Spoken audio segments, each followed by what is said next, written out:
안녕하세요. 홍씨의 퇴근길에 오신 것을 환영합니다. 저는 오늘 소나타 D 엣지 1.6 터보 리뷰를 마치고 퇴근을 하고 있는 중입니다.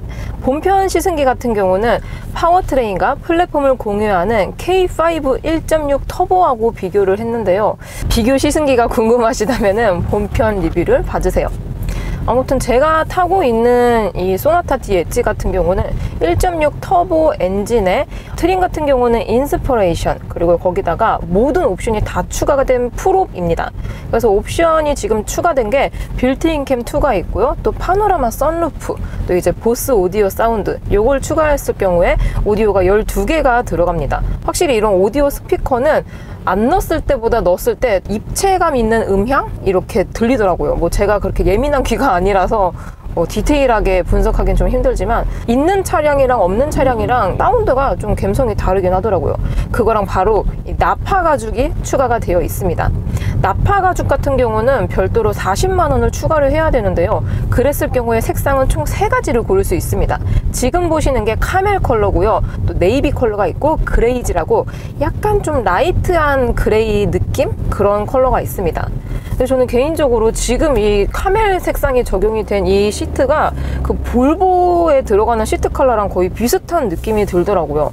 그래서 비록 이제 국산차지만 스웨덴의 감성을 느낄 수가 있다. 그래서 이런 컬러 때문에 약간 볼보차의 감성을 느낄 수 있다는 게 장점인 것 같고요. 그레이지 컬러 같은 경우는 제가 실물을 봤었는데 베이지 시트 느낌이 나서 굉장히 화사했습니다. 네이비 컬러는 제가 그때 최초 시승할 때 좀 정신이 없어서 실물을 못 봤어요. 근데 이제 영상으로 봤을 때에는 일반적인 블랙 컬러보다 훨씬 더 뭔가 유니크하면서 튀지 않는, 약간 튀면서 튀지 않는 나만의 그런 독창적인 컬러? 그런 느낌이 들었습니다. 그리고 나파 가죽이 추가되면 촉감이 정말 좋기 때문에 개인적으로 40만 원이면은 뭔가 내 돈 주고 넣을만 하다 정도의 퀄리티를 가지고 있는 옵션인 것 같습니다. 그래서 제가 시승 중인 차량이 인스퍼레이션 트림에 온갖 옵션이 다 들어간 풀옵 차량이라서 차량 가액이 한 3,800이 조금 넘습니다. 굉장히 비싸죠. 그랜저의 깡통 시작 트림이 3,700만 원이거든요. 어떻게 보면은 지금 제가 타고 있는 소나타가 그랜저 깡통보다 비싸다는 게 좀 맹점인 것 같긴 합니다. 어떤 차량이든 최고 트림의 풀옵 옵션을 다 넣잖아요. 그러면은 웬만해선 좋아요. 요즘 차들이 좀 상향 평준화가 되어 있는 편이라서 경차도 최고 트림에 옵션 다 넣으면 좋습니다. 좋아요. 그래서 지금 제가 타고 있는 소나타도 만족도가 엄청 높습니다. 지금 보시다시피 비가 조금 내리고 있는 상태인데요. 요랬을 때 뭐 노면 접지력이 뭐 흐려지는 느낌도 없는 것 같고, 전륜 구동차 중에선 그래도 그립력이 양호한 상태라고 생각이 듭니다. 그리고 이런 노면의 소음이라든지 이런 윈드실드, 이런 소음 같은 경우도 뭐 윗급을 상회할 수준은 아니긴 하지만 그래도 이 동급 중에서는 비교적 조용한 편에 속합니다. 그래서 개인적으로 신형 소나타 같은 경우는 맥시멈 3천만 원 초반대로 맞추시는 게 그나마 가성비 있게 탈 수 있지 않나 싶어요. 사실 요즘 현대차 같은 경우는 약간 좀 고급스러운 느낌을 주기 위해서 옵션을 기본화해 놓은 상태라서 기아차랑 비교를 했을 때 가격이 조금 비싼 편에 속합니다. 반대로 기아차 같은 경우는 옵션을 다 빼두고 시작 트림을 좀 적게 잡아가지고 가성비를 노릴 수 있는 브랜드 방향성이 살짝씩 바뀌고 있는 느낌인 것 같습니다. 그래서 이 1.6 터보, 이게 2.0에서 옵션을 68만 원인가? 그 추가를 시켜야지 요 1.6 엔진이 들어가거든요. 그 68만 원을 추가했을 경우에 엔진이 바뀝니다. 터보 엔진으로. 그리고 미션도 자동 6단에서 자동 8단으로 바뀌고요. 이 조향 방식 같은 경우도 칼럼 방식에서 렉 타입 형식으로 바뀝니다. 렉 타입이 조금 더 이 피드백이 빠르고 조향감이 조금 더 좋기는 해요. 그래서 개인적으로 저는 그 68만 원의 값어치를 한다라고 생각을 해서 만약에 소나타를 산다면은 1.6 터보 옵션은 꼭 넣을 것 같습니다. 즉 1.6 터보를 고를 것 같다는 말이에요. 8세대 소나타가 DM8이죠. DM8이 첫 출시되었을 땐 그때까지만 해도 아직까지 뭐 다운사이징 이런 게 막 유행이지 않아가지고 뭔가 중형 세단 하면은 2.0 그런 공식이 있었잖아요. 그래서 그때까지만 해도 2.0의 판매율이 훨씬 높았습니다. 1.6보다. 근데 이게 마지막 연식 변경이 2022인가 2023이거든요. 그때 이게 바뀌었어요. 1.6 터보가 거의 과반수를 차지합니다. 그리고 1.6 같은 경우는 뭐 옵션으로 68만 원이 추가로 들어가긴 하지만 우리가 이제 자동차를 사면은 이제 자동차세라는 걸 내잖아요. 그게 배기량에 따라서 금액이 다르고 또 이제 연식에 따라서 막 감경이 되기도 하는데, 신차를 샀을 경우를 기준으로 잡으면은 2.0을 샀을 때보다 1.6을 샀을 때 연간 뭐 유류비나 이런 거 다 포함하면은 한 40만 원 정도 세이브가 됩니다. 그렇게 되면은 장기간 탔을 경우에는 2.0보다는 그래도 1.6이 조금 더 가성비 면에서 좀 가깝다라고 생각이 들기도 하고요. 또 이제 가속감 같은 경우도 2.0보다는 1.6이 훨씬 좋습니다. 그리고 연비 같은 경우도 1.6이 근소하게 조금 더 잘 나옵니다. 그래서 이 68만 원을 추가해서 1.6 터보를 안 넣을 이유는 크게 없는 것 같기도 해요.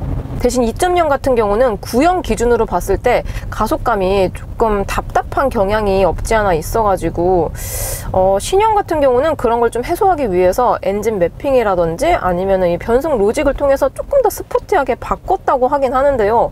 아직 신형 2.0을 시승을 안 해봐서 그거는 잘 모르겠습니다. 근데 제 예상으로는 엄청난 큰 변화가 있지는 않을 것으로 예상이 들어요. 1.6 같은 경우도 구형과 비교했을 때 뭔가 뭐 가속감이 조금 더 경쾌해진 것 같지만 진짜 막 눈에 띄는 수준은 아니거든요. 정말 예민하신 분이 아니시라면은 구형과 신형을 이렇게 번갈아 타도 뭐 가속감 요런 거는 큰 차이를 못 느끼실 거예요. 저도 진짜 미세하게 느껴도 거의 비슷한데 이런 느낌이 들었습니다. 근데 반면에 같은 파워트레인을 공유하는 K5 같은 경우는 진짜 이 뭐 미션이라든지 뭐 엔진을 어떻게 만들었는지 모르겠지만 조금 약간 다른 차 같거든요. 가속감이 진짜 너무 톡톡 쏘고 정말 빨라요. 같은 엔진과 같은 변속기가 맞나 싶을 정도로. 아무튼 이런 세팅 값에 따라서 가속감이 그렇게 차이가 납니다. 그래서 소나타 같은 경우는 파워트레인으로 봤을 때 총 5가지가 출시가 되고 있습니다. 2.0 자연흡기, 1.6 터보, 그리고 2.0 LPI, 이거 가스차, 그리고 1.6이 아닌 2.0 하이브리드와 또 이제 2.5 N9 터보, 이렇게 5가지가 있는데요. 일단 뭐 요즘 하이브리드가 수요가 굉장히 많잖아요. 하이브리드 같은 경우도 이제 최신 타입인 1.6 하이브리드가 들어갈 것이다 라고 예상을 했었는데, 아쉽게도 구형과 똑같은 2.0 하이브리드가 적용이 되고 있습니다. 요거는 관계자분께 제가 질문을 할 기회가 있어서 질문을 드렸었는데, 1.6을 넣을 수도 있었는데 1.6이 아무래도 좀 차세대 파워트레인이다 보니까 가격이 단가가 좀 비싸대요, 2.0에 비해서. 그래서 1.6을 넣을 수도 있었지만 그렇게 되면은 최종 가격이 또 엄청 올라갈 거 아니에요. 안 그래도 신형이 지금 좀 많이 오른 상태인데, 그래서 고민하다가 그냥 뭐 풀체인지도 아니고 또 페이스리프트니까 그냥 기존에 쓰던 2.0을 쓰자라고 해서 2.0 하이브리드 엔진이 들어갔다라고 하셨습니다. 제가 2.0 하이브리드도 시승을 해봤었는데요, 구형 기준으로. 나쁘지는 않았었습니다. 나쁘진 않았는데 뭔가 이런 미션의 반응감이라든지 그런 것들은 차세대의 기술이 들어간 1.6 하이브리드 엔진과 변속기의 조합이 좀 더 좋게 느껴지긴 했어요. 그리고 또 이제 EV 모드, 하이브리드 같은 경우는 이 전기 모터로 얼마나 주행을 할 수 있느냐가 제일 관건이잖아요. 근데 2.0 같은 경우는 조금만 엑셀을 밟아도 금방 엔진이 개입이 되면서 배터리로 가는 시간이 거의 없었거든요. 거의까지는 아니지만 좀 짧았습니다. 근데 1.6, 요즘 나오는 1.6 하이브리드 엔진 같은 경우는 저속 주행했을 경우에는 거의 EV 모드로 가려는 그런 노력이 보입니다. 확실히 이게 구형과 신형의 엔진 같은 경우는 EV 모드가 얼마나 지속이 되느냐, 요거 차이인 것 같습니다. 제가 지금 이 소나타 DH를 거의 일주일 동안 데일리카로 타고 다녔거든요. 그러니까 거의 출퇴근하면서도 계속 이걸 타고 다니고 그랬는데, 최초 시승회 때는 사실 시승 시간이 한 3시간 정도로 짧습니다. 이게 차를 잠깐 탔을 때 느껴지는 게 있고 좀 오래 탔을 때 느껴지는 게 좀 다르거든요. 제가 이 소나타 DH 최초 시승회 때 말씀드렸던 거랑 조금 다른 부분이 있습니다. 일주일 정도 타보니까. 바로 승차감과 정숙성인데요. 일단 정숙성 같은 경우는 경우는 그 시승 코스가 좀 고속도로 위주였거든요. 그리고 보시다시피 막 터널도 진짜 많았습니다. 보통의 차들은 이렇게 가는 것보다 터널로 들어갔을 때 이게 소리가 갇혀 있다 보니까 아무래도 좀 이런 소음 같은 것들이 크게 느껴지거든요. 그리고 계속 고속으로 달리면 달릴수록 당연히 어떤 차든 간에 시끄러워질 수밖에 없습니다.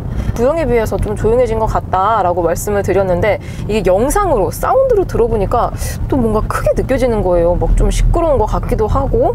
그래서 이거를 다시 정정해야 되겠다 싶어서 다시 말씀드리는데요.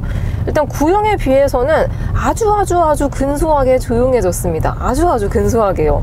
특히 이 바닥, 플로어에서 올라오는 소음이 구형보다 그래도 좀 덜 들어온다 라고 느껴졌습니다. 그리고 오늘 같은 경우는 이제 K5랑 비교를 했거든요. 근데 K5 오늘 시승한 차가 초기형이었어요. 그러니까 2020년식, 완전 초기형이죠. 그래서 2020년식의 키로수도 조금 있는 차량과 비교를 해서 좀 이런 정숙성의 차이가 있을 수도 있는데, 일단 그 데시벨 측정기, 이번에 새로 샀어요. 아무튼 이 데시벨 측정기로 측정을 했을 때 K5가 좀 더 시끄럽게 나오고, 또 이제 실제로 제가 들었을 때 뭐 윈드 노이즈 같은 경우는 정말 근소하게 차이가 있었지만, 특히 이제 로드 노이즈, 이 바닥에서 올라오는 소음이 K5가 좀 더 컸습니다. 심지어 오늘 시승한 K5 같은 경우는 휠이 17인치 사양이었고요. 제가 지금 타고 있는 소나타 같은 경우는 18인치 사양입니다. 보통은 휠 크기가 커질수록 이 타이어 두께가 좁아지다 보니까 좀 이렇게 노면 소음이 올라올 수밖에 없거든요. 승차감의 손해도 있고. 어떻게 보면은 소나타가 휠이 더 크니까 뭐 승차감이라든지 아니면 소음이 열세할 수밖에 없는데, 실제로 타보면은 17인치 휠을 가지고 있는 K5보다 18인치 휠을 가지고 있는 소나타가 좀 더 편안하고 좀 더 조용합니다. 뭐 새 차가 시끄럽고 불편하면 안 되긴 하죠.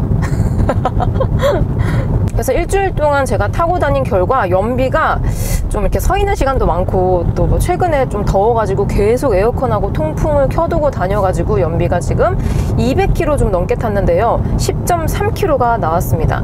18인치 기준으로 공인 연비는 리터당 12km대가 나오거든요. 근데 그거에 비해서 실연비가 좀 덜 나오는 느낌이 있기도 합니다. 뭐 공조 시스템이라든지 뭐 이렇게 좀 정차하지 않고 이렇게 아껴서 타면은 연비가 잘 나오긴 하겠지만, 좀 이렇게 극한 상황에서 탔을 때는 연비가 10km대가 나옵니다. 그리고 아직 길들이기가 안 끝난 차량이에요. 이게 지금 800km 뛰었거든요, 이 차량이. 800km면은 길들이기가 안 끝났기 때문에 이런 연비라든지 이런 것들이 조금 차이가 있을 수 있는 점 감안해 주세요.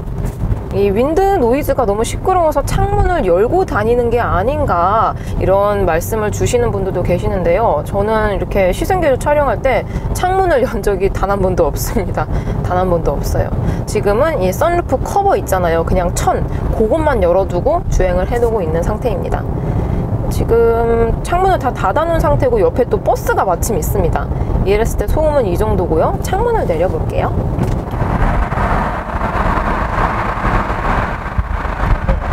창문을 내렸을 때의 소음은 이 정도가 나옵니다. 확실히 창문을 닫으니까 뭔가 좀 단절된 그런 느낌이 들기도 합니다.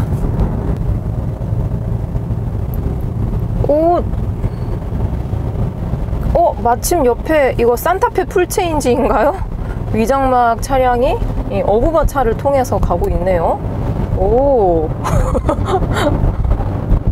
그리고 이 계기판이 CCNC가 적용이 되었습니다. 신형 그랜저를 시작으로 4세대 계기판 디지털 클러스터라고 생각을 하시면 되는데요. 이게 드라이브 모드에 따라서 조금씩 다르더라고요. 일반 컴포트나 에코 이런 모드에서는 레드존이 표시가 별도로 안 되어 있습니다. 근데 스포츠 모드로 바꿨을 경우에만, 지금 스포츠 모드거든요. 노면 상태가 너무 안 좋네요. 노면 상태가 안 좋을 땐 이 정도 소음이 나옵니다. 아무튼 지금 스포츠 모드로 바꿨을 경우에만 이 클러스터에 레드존이 표시가 됩니다. 이거는 왜 그랬는지는 잘 모르겠어요. CCNC 같은 경우는 이 계기판 타입을 두 가지로 선택을 할 수 있습니다. 지금 제가 이 바늘이 있는 모델은 클래식 모드고요. 또 심플 모드라고 이 디지털 숫자로 표기를 되는 게 있습니다. 숫자가 뭐 세련돼 보이고 예쁘고 깔끔해 보이기는 하지만, 이렇게 차를 가속할 때, 특히 이제 RPM 이렇게 올라가는 거, 이런 것들을 볼 때는 저는 좀 불편하더라고요. 저는 뭐 바늘이 있는 그런 계기판 차량으로 먼저 운전을 시작해서 그런 거일 수도 있겠지만, 그래서 이런 디지털 클러스터가 있어도 저는 이런 바늘 타입의 아날로그 타입이 좀 더 보기 편하게 느껴졌습니다. 아, 그리고 이 우드 트림에 대해서도 좀 말이 있더라고요. 이게 뭐 장판 에디션이 아니냐 이런 분들도 있었는데, 실제로 보면 장판의 느낌은 아니고 시트지 있잖아요. 시트지를 붙여놓은 느낌이 들기는 합니다. 신형 소나타 같은 경우는 공략 연령층이 되게 다양하다고 합니다. 그러니까 젊은 층부터 좀 연세가 있으신 분까지 이렇게 다 아우를 수 있도록 디자인을 하다 보니까, 또 이제 연세가 있으신 분들은 보통 이런 우드 재질의 따뜻함을 좋아하신다고 해요. 저희 부모님은 이런 거 안 좋아하시는 것 같은데 아무튼 그래서 여기 대시보드 이쪽에 우드 느낌이 나는 이런 가니쉬를 넣었다고 합니다. 근데 개인적으로는 좀 시트지 느낌이 나가지고 막 진짜 리얼 우드가 아니더라도 뭔가 리얼 우드처럼 느껴지는 컬러와 그런 뭐 배색이 있거든요. 근데 지금 이 신형 소나타에 들어가는 요 가니쉬 같은 경우는 조금 저렴해 보인다는 느낌이 없지 않아 있어서, 요거는 아마 뭐 연식 변경이나 그럴 때 좀 바뀔 것 같기도 합니다. 그리고 또 하나, 이 루프 재질도 바뀌었거든요. 이게 촉감면에서 큰 차이는 없는데 자세히 보면은 약간 뭐 오가닉 천으로 만들어진 것 같은 그런 느낌이 듭니다. 그러니까 천 같은 것도 바뀌었어요. 그래서 신형 소나타 같은 경우는 이 도어를 제외하고 전부 다 바꿀 수 있는 건 모듈이 싹 다 바꿨다고 합니다. 한눈에 봐도 구형 소나타를 타다가 지금 이 D 엣지를 타면은 그냥 다른 차예요. 완전 다른 차입니다.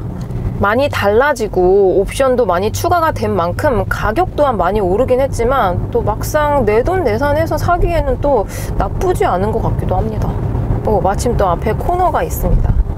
이렇게 코너를 돌 때 신형 소나타 D 엣지 같은 경우는 진짜 이 선의 능력이 너무 좋아졌어요. 일단 보시다시피 이 좌우가 기울어지는 롤도 없고요. 노면 접지력도 정말 좋습니다. 뭔가 세미 사륜 구동을 탄 것 같은 그런 느낌이 들기도 하고요.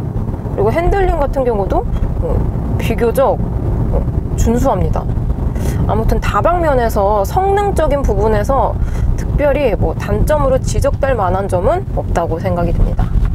그리고 아쉬운 포인트 중에 하나가 있는데요. 여기 선바이저 이 조명이 호박등이에요. 지금 최고 트림의 프로 옵션 다 넣은 건데 호박등이 들어갑니다. 요거는 아마 뭐 연식 변경해서 하얀 등으로 교체를 해주지 않을까 그런 생각이 들기도 해요. 근데 이런 뭐 조명 하나 교체하고 또 가격이 오르겠죠. 오늘은 촬영을 하다 갑자기 소나기가 내리고 좀 쉬었다가 다시 찍으려고 하니까 막 비가 엄청 많이 내리더라고요. 확실히 여름이 오기 전에 막 이런 막 비도 많이 오고 날씨가 더웠다 추웠다 하기도 하고 이럴수록 건강 유의하시고요. 저의 영상 항상 챙겨봐 주셔서 정말 감사드립니다. 그럼 저는 다음 리뷰 때 뵙도록 할게요. 그럼 안녕. 방지턱과 함께 안녕.